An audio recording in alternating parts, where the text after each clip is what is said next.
Hi everyone, welcome back to Geek Yorker. I am Utpal Raj and in this video I will show you how to fix iCloud photos not downloading on iPhone. So sometimes even after enabling iCloud photos, your photos may not download it to your iPhone.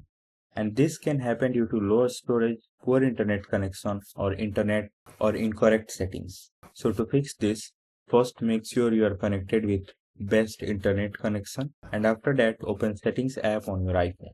Now on the settings page, click on your name and here select iCloud. Now on this page, find photos option and click on it. Here make sure the toggle right to sync this iPhone is enabled. And now within optimize iPhone storage or download and keep original, make sure you have selected download and keep original.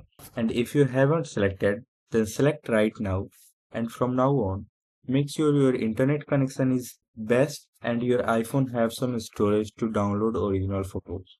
And if the storage is low, then delete some apps or file.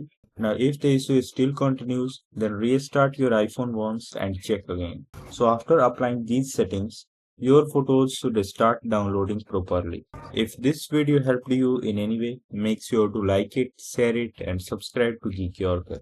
Thanks for watching.